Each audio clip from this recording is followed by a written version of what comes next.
तंत्र की कुर्सी तक वो जनसंख्या बढ़ा करके कब्जा करना चाहते रहे। आप क्या कर रहे हो? हम दो हमारे दो, बस पूरा करो मामला। नहीं अपने नहीं हंज नहीं आवतो के अब वधारे छोकरा अपने हंज नहीं आवता।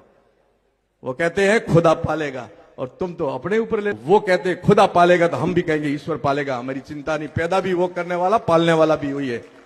देनहार और कोई है, देत दिन रेन।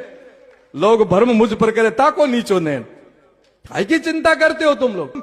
इसलिए मैं कहता हूं आपको, यदि आपने शादी की है तो शादी करने के पीछे मौज नहीं है। शादी पीछे करने का जो सिद्धांत और विज्ञान है, वंश की वेल बढ़ाने के लिए किया आपने, मौज करने के लिए नहीं किया आपने शादी। आप गृहस्थ आश्रम में गए हो तो वहां आपकी वंश वेल बढ़नी चाहिए। और शादी करके जब आते हो सन्यासियों के पास या कोई बड़े बुजुर्गों के पास जाते हो ना, तो आशीर्वाद मांगो कि नहीं मांगो?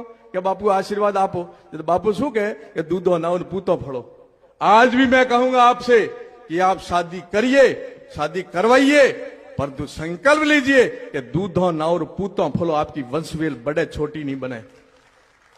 सर्व आशा मम मित्रम भवंतु, सारी दिशा में मेरे अपने होने चाहिए, नहीं तो खत्म हो जाएंगे ना।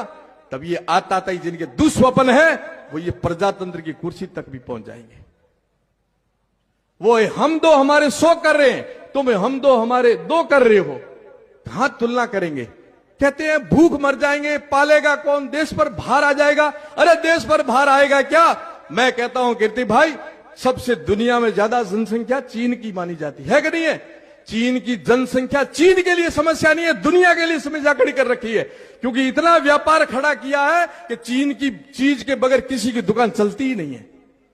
क्योंकि वहां निकम्मे पैदा नहीं किए उन्होंने स्वावलंबन खड़ा किया ना, स्वरोजगार खड़ा किया। और हम सब निकम्मे पैदा हो रहे, सब देश के लिए भार पैदा हो रहे। साहब मेरे को सब सब्सिडी पर चाहिए, यूरिया भी सब्सिडी पर, डीजल भी सब्सिडी पर, ये भी सब्सिडी। तो सब मंगते बन करके देश के लिए भार पैदा कर रहे। नहीं, मैं भारत का सपूत हूं और स्वावलंबी करूंगा, स्वरोजगार खड़ा करूंगा।